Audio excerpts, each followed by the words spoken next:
ఈ ఎంసెట్ లేదా ఎఫ్సెట్లో మంచి ర్యాంక్ రాని విద్యార్థులకు బెస్ట్ ఆల్టర్నేటివ్ సిఎస్ఈఎంఏ కోర్సులు అడ్మిషన్లు జరుగుతున్నవి.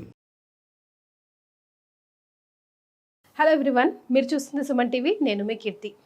బాడీ షేమింగ్ వల్ల ఈ రోజుల్లో అబ్బాయిలైనా అమ్మాయిలైనా చాలా చాలా ఇబ్బంది పడుతున్నారు.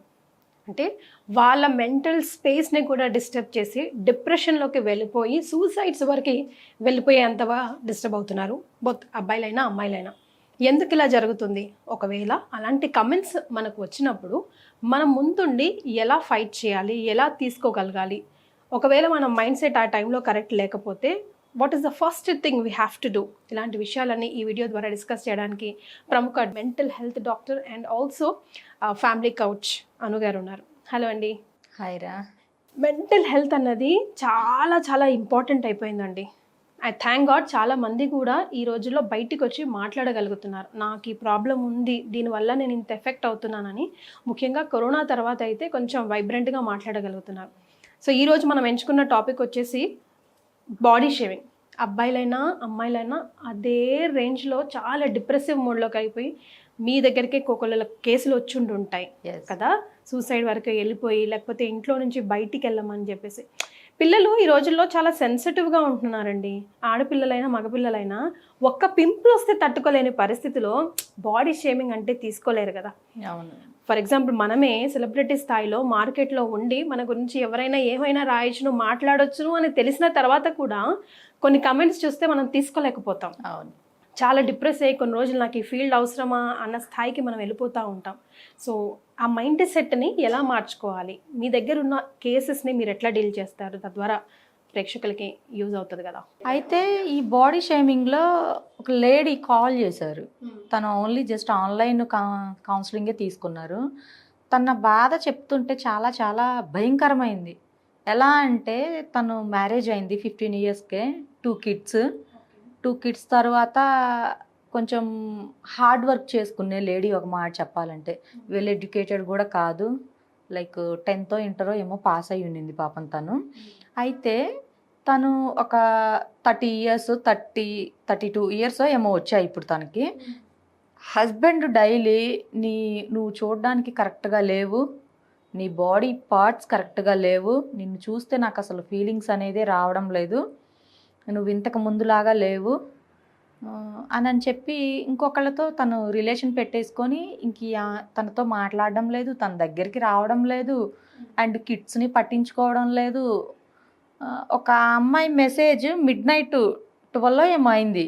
నేను వాట్సాప్ ఓపెన్ చేసి చూస్తే అసలు ఇంత పొడుగుని పెట్టేసింది. చూసేసి వదిలేశాను. మళ్ళీ ఎర్లీ మార్నింగ్ మళ్ళీ పెట్టింది, గుడ్ మార్నింగ్ మ్యామ్ అని. ఓకే, జిఎం అని పెట్టేశాను. అంటే మనకంత టైం లేదు కదా, జిఎమ్మ అని పెట్టేసి వదిలేశాను. అయితే తర్వాత వెంటనే మళ్ళీ 9కి కాల్ చేసింది. కాల్ చేసిన వెంటనే అసలు ఆ మొబైల్ పగిలిపోయేంత గట్టిగా ఏడుస్తుంది పాపం. అసలు కళ్ళమ్మటిని యాజ్ ఏ ఉమెన్గా నాకైతే కళ్ళమ్మటి నీళ్ళు ఆగలేదు కీర్తి. ఏడుస్తూనే ఉన్నాను ఆ అమ్మాయి చెప్తుంటే. ఇంకో ట్విస్ట్ ఏంటో తెలుసా, తనకి పేరెంట్స్ లేరు. ఓకే, పేరెంట్స్ లేరు, అమ్మమ్మ తాతయ్య పెంచి ఇతనికిచ్చి మ్యారేజ్ చేశారు. సో పేరెంట్స్ లేరు, ఇతను చూస్తేనేమో అసలు పట్టించుకోవడం లేదు. అండ్ అక్కడికి వెళ్ళి చెప్పుకోవాలి అంటే ఎవరూ లేరు. 2 పిల్లలు ఉన్నారు, సరే బయటికి వెళ్ళి బతుకుదామా అంటే ఇంకటువంటి ఆడపిల్ల పరిస్థితి, ఆ బాడీ షేమింగు, అక్కడ ఆ బెడ్రూమ్లో అతను మాట్లాడే మాటలు, ట్రీట్ చేసే విధానం ఎలా ఉంటుందో ఒకసారి యూ కెన్ ఇమాజిన్. సో ఒకసారి ఆలోచించుకొని చూడు, ఇటువంటి 4 గోళ్ల మధ్య జరిగే ఇలాంటి సిచ్యువేషన్స్, గొడవలు, అవి బయటికి చెప్పుకోవడానికి కూడా చెప్పుకోలేరు కూడా. ఇలాంటివి చెప్పుకుంటే సిగ్గులేదా, ఇలాంటివి కూడా చెప్పుకుంటున్నారా అని బయట సొసైటీ అనేది వీళ్ళని అంటారు పాపం. అండ్ అంత ధైర్యం కూడా ఉండదు. చెప్పుకోవాలి అంటే మళ్ళీ వెనక 2 పిల్లలు ఉన్నారు, సో వాళ్ళ ఫ్యూచర్ ఏమవుతుందో. సో ఒక లేడీ, ఒక ఉమెన్ లైఫ్ అనేది వీటన్నిటితోటి కనెక్ట్ అయి ఉంటుంది. అండ్ మనం తనకి పిల్లల్ని కనబట్టే కదా, తన వంశం నిలబెట్టడానికే కదా తన కిడ్స్ని కన్నది. సో అందువల్లనే కదా తన బాడీలో పార్ట్స్ అనేవి చేంజ్ అయిపోయింది. పెళ్ళికి ముందు తను అలా లేదు కదా. సో అది తనని అర్థం చేసుకోవాలి కదా. కానీ ప్రతి హస్బెండ్ కూడా నిజంగా చాలా చాలా ఇంపార్టెంట్ అండి. పెళ్ళి అయిన తర్వాతకి లైఫ్ ఆడపిల్లది వేరండి. పిల్లలు పుట్టిన తర్వాత ఆడపిల్లల లైఫ్ వేరే వేరు. అరే మైండ్ బాడీ సోల్ కంప్లీట్గా చేంజ్ అయిపోతుంది. అసలు మనలో ఆడపిల్లల్లో మనకి మన స్థానమే ఉండదు అసలు. ప్రతిదీ పెళ్ళిళ్ళు అని అంటే మనకి మన ఇంకొక పర్సన్ మనలో జాయిన్ అవ్వాలి అనే విధంగా ఉండాలి, కానీ మనల్ని మనం కోల్పోకూడదు ఫస్ట్ థింగ్. ఎగ్జాక్ట్లీ. ఎందుకు అని అంటే ప్రతి ఆడపిల్లకి వాళ్ళకంటూ కొన్ని కోరికలు, కొంత ఎంజాయ్మెంటు, కొన్ని ఇష్టాలు, ఒక ఫ్యామిలీ, ఇవన్నీ ప్రతి ఉమెన్కి ఉంటుంది. తనకు నచ్చిన డ్రెస్ కొనుక్కోవాలి, తన భర్తతో ఇలా ఉండాలి, తన ఫ్యామిలీతో ఇలా ఉండాలి, అప్పుడప్పుడు బయటికి వెళ్ళాలి, అప్పుడప్పుడు చిన్న చిన్న కానుకలు ఇవ్వాలి అని ఒక ఆడపిల్లలకి ఇలాంటి చిరు కోరికలు అనేది చాలా సహజం. ఎస్.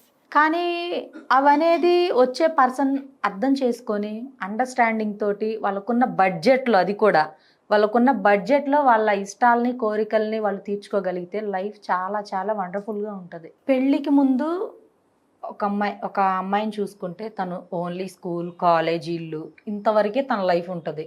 సో ఆఫ్టర్ మ్యారేజ్ తన పెళ్ళైన తర్వాత హస్బెండ్తో సెక్షువల్ రిలేషన్లో కానీ, ఆ తర్వాత ఒక 1 year 2 years తర్వాత మళ్ళీ ప్రెగ్నెన్సీ క్యారీ చేయడం, వీటన్నిటి వల్ల ఏమవుతుంది అని అంటే స్కిన్ అనేది సాగి అవుతుంది.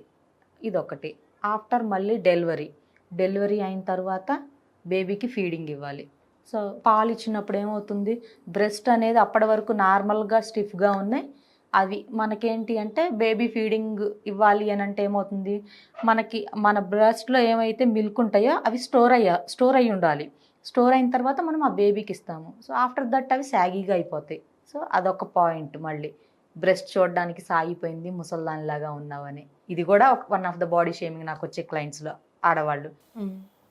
ఇదొకటి. అండ్ ఇంకొకటి వచ్చేసి మజిల్స్ గురించి మనం మాట్లాడుకుంటే ఉమెన్కి మనం చూసుకుంటే ఎవ్రీ ఇయర్ 10 to 20% మజిల్ అనేది లాస్ అవుతూ వస్తుంది. హార్మోన్స్ అనేవి డిస్టర్బ్ అవుతూ ఉంటుంది. అండ్ ఇంకొకటి వచ్చేసి పిల్లల్ని డెలివరీస్ అయిన తర్వాత కిడ్స్ని మనం టేక్ కేర్ చేసుకోవాలి కదా. పిల్లల్ని చూసుకోవాలి అంటే మన కాన్సన్ట్రేషన్ అంతా కిడ్స్ పైన, హస్బెండ్ పైన ఉంటుంది. సో ఆ టైంలో ఏంటి, వీళ్ళు గుడ్ న్యూట్రిషన్ తీసుకోకపోవడం, వీళ్ళ హెల్త్ గురించి, వీళ్ళ బ్యూటీ గురించి, వీళ్ళ బాడీ గురించి వీళ్ళు సాక్రిఫైసెస్, ఇవన్నీ వీళ్ళ గురించి వీళ్ళు తక్కువ టైం తీసుకోవడం, ఎక్కువగా వీళ్ళకి ప్రిఫరెన్స్ ఇవ్వడం కిడ్స్కి, హస్బెండ్కి. దానివల్ల ఏమవుతుందంటే టోటల్ తన బాడీ అంతా కూడా వీక్ అయిపోవడం, షేప్ చేంజ్ అయిపోవడం, బాడీ ఫిట్నెస్ లేకపోవడం, అండ్ స్ట్రెస్ అనేది పెరుగుతుంది. ఒక ఏజ్ వచ్చిన తర్వాత కిడ్స్ త్రూ కానీ, హస్బెండ్ త్రూ కానీ, ఫ్యామిలీ ఇష్యూస్ కానీ, ఫినాన్షియల్ ఇష్యూస్ కానీ, సో వాటి వల్ల ఫేస్లో స్ట్రెస్ హార్మోన్స్ రావడం, హెయిర్ లాస్ అయిపోవడం, అది ఉంటుంది. అండ్ ఇంకా లాస్ట్ వన్ వచ్చేసి ఏంటంటే కీర్తి, వైఫ్ అండ్ హస్బెండ్ ఒక పిల్లల్ని ఇద్దరిని లేదా ఒకరిని కన్న తర్వాత ఒక 30 years దాటిన తర్వాత వీళ్ళకి వ్యాజినల్ టిష్యూస్, పెల్విక్ మజిల్స్ అనేవి వీళ్ళకి చాలా వీక్ అయిపోతాయి. మజిల్ టు మజిల్ మధ్య గ్యాప్ అనేది వస్తుంది. సో ఈ గ్యాప్ వచ్చిన టైంలో ఏంటంటే వీళ్ళకి సెక్షువల్ రిలేషన్ కూడా పర్ఫెక్ట్గా ఉండదు. సో దీనివల్ల కూడా వీళ్ళకి ఈ ఇష్యూస్ అనేవి జరుగుతాయి. అలాంటప్పుడు వీళ్ళు ఏం చేయాలి అంటే సమ్ ఎక్సర్సైజెస్ చేయడం, ఇలాంటివి చేస్తూ ఉండాలి. అండ్ ఇది కూడా హస్బెండ్ వల్లనే కదా వచ్చింది. సో మెయిన్ ఇష్యూస్ ఇవి ఉంటాయి. అండ్ ఇంకొకటి వచ్చేసి డ్రెస్సింగ్. సో సమ్ ఫ్యామిలీస్లో చూసుకుంటే ఓన్లీ నువ్వు శారీసే కట్టుకోవాలి, ఓన్లీ నువ్వు డ్రెస్సెసే వేసుకోవాలి, ఓన్లీ నువ్వు జీన్సెసే వేసుకోవాలి అని ఒక్కొక్క ఫ్యామిలీలో ఒక్కొక్క డ్రెస్ వేసుకోవాలని ఉంటుంది. ఎక్కువగా చూసుకుంటే శారీసే ప్రిఫర్ చేస్తారు. కానీ శారీ అనేది చాలా అందమైనది, ఓకే, బట్ డ్రెస్లో మనకి బాడీ అసలు కనిపించదు. కంఫర్ట్ ఇంపార్టెంట్ అండి. అది ఏ డ్రెస్ అన్నది సెకండరీ. మల్టీ టాస్కింగ్ చేస్తూ ఉంటాం. ఉదయం లేచినప్పటి దగ్గర నుంచి ప్యాంట్ షర్ట్లు వేసుకుంటే కంఫర్ట్ ఉంటాయి కొంతమందికి. అదే కిచెన్లో వర్క్ చేయాలి, దేవుడి గదిలో వర్క్ చేయాలి, హస్బెండ్కి ఏం కావాలో చూసుకోవాలి, అత్తకి చూసుకోవాలి, మామకి చూసుకోవాలి, పిల్లలకి చూసుకోవాలి, మనకేంటి మనం చూసుకోవాలి, ఆఫీస్కి రావాలి, ఆఫీస్ పని చేసే వాళ్ళైతే ఆఫీస్కి రావాలి. ఈ సంఘర్షణలో మన కంఫర్ట్ ఇంపార్టెంట్ కదా, అది ఎందుకు ఎవరు ఆలోచించారు? ఇంకో పాయింట్, బాడీ షేమింగ్ చేయడం 100% తప్పు. అది అబ్బాయిలైనా అమ్మాయిలైనా కూడా తప్పు. మనం ఎవరిని ఎంకరేజ్ చేయట్లేదు. కానీ అమ్మాయిలు కూడా ఎవ్రీ వన్ ఆఫ్ అస్ మన కోసం మన టైం, మనకు తెలుసు కదా, after marriage or like after kids మన బాడీలో చేంజెస్ వస్తూ ఉంటాయని తెలుసు కదా. మన కోసం మనం టైం తీసుకోవాలబ్బా. మన కోసం మనం టైం తీసుకోకపోతే మన కోసం ఎవడు తీసుకోడు. ఏంటంటే చాలా మందికి వాళ్ళ కోసం వాళ్ళు ఆలోచించడం తక్కువ, పక్క వాళ్ళ గురించి ఫ్యామిలీ గురించి ఆలోచిస్తుంటారు. బట్ అది ఇంపార్టెంటే, ఇది ఇంపార్టెంటే. నేను ఒకటి నా గురించే చెప్పాలనుకుంటే, నేను ఇంతకుముందు ఒక స్కూల్లో టీచింగ్ చెప్పేదాన్ని, సైన్స్ టీచర్గా చెప్పేదాన్ని. నాకు టీచింగ్ అంటే చాలా చాలా ఇష్టం. నా ఎడ్యుకేషన్ రన్నింగ్ అయ్యే టైంలో లైక్ అప్పుడప్పుడు ఒక 1 అవర్ అలా వెళ్ళి సైన్స్ క్లాసెస్ చెప్పేసి వచ్చేదాన్ని. ఆ టైంలో నేను ఎలా అంటే చాలా వెరీ వెరీ ట్రెడిషనల్ ఫ్యామిలీ మాది. అండ్ నా కోసం ప్రతిదీ కూడా మా ఇంట్లో వాళ్ళు ఇది చేశారు, ఇది మా వాళ్ళకి ఇష్టం అని ప్రతిదీ వాళ్ళ గురించి నేను చెప్తూ ఉండేదాన్ని. అంటే మీరు ఏం డెసిషన్ తీసుకున్నా వాళ్ళది గురించి ఆలోచించి ఉండేవారా? యా, అయితే అక్కడ ఆ school chairman, she my relative. అయితే తను కూర్చొని ఏం చెప్పింది అంటే, అను ప్రతిదీ వాళ్ళకి ఇష్టం, వాళ్ళకి అది ఇష్టం, వాళ్ళు అది తింటారు, అసలు నీకేం ఇష్టం, నువ్వేం తింటావు, నీకేం కావాలని అడిగింది. అండ్ ఇంకొకటి నాకు సంథింగ్ తనేది ఒక స్వీట్ తెచ్చేసింది. స్వీట్ తెచ్చిస్తే ఇది మా డాడీకి ఇష్టం అని చెప్పి నేను ఒక బాక్స్లో పెట్టిన్నాను. నీకు ఇష్టం లేదా అని అడిగింది. అంటే ఇష్టమే, మా డాడీకి కూడా ఇంకా ఎక్కువ ఇష్టం అని చెప్పేసి పక్కన పెట్టా. నెక్స్ట్ డే ప్రసాదం తీసుకొచ్చి పెట్టింది. ఇది మా మమ్మీకి ఇష్టం అని చెప్పి ఇంకో చోట పెట్టా. చూసి ఇంకా లోపలికి పిలిచింది. పిలిచి వాళ్ళకి అది ఇష్టం, వీళ్ళకి ఇది ఇష్టం అంటున్నావు, అసలు నీకేమి ఇష్టం, నీకు ఇష్టం కదా, నీకు ఇష్టమైనప్పుడు నువ్వు దాన్ని తినేసి వాళ్ళకి అందులో కొంచెం పెట్టు, నీకోసం నువ్వు ఆలోచించుకో. నీ డ్రెస్సింగ్ కానీ, అంటే ఒక మాట చెప్పాలి అంటే నా డ్రెస్సింగ్ కూడా అంత కరెక్ట్గా లేదు ఒక మాట చెప్పాలి అంటే. ఇప్పుడు కొంచెం మనం ఈ మీడియా ఫీల్డ్కి వచ్చిన తర్వాత, ప్రొఫెషనల్గా వచ్చిన తర్వాత కొన్ని చేంజ్ అనేది చేసుకున్నాం. కానీ అప్పట్లో మనం చాలా ఒక పల్లెటూరులో పుట్టి పెరిగాం కాబట్టి మీకు యూ కెన్ ఇమాజిన్ దిస్.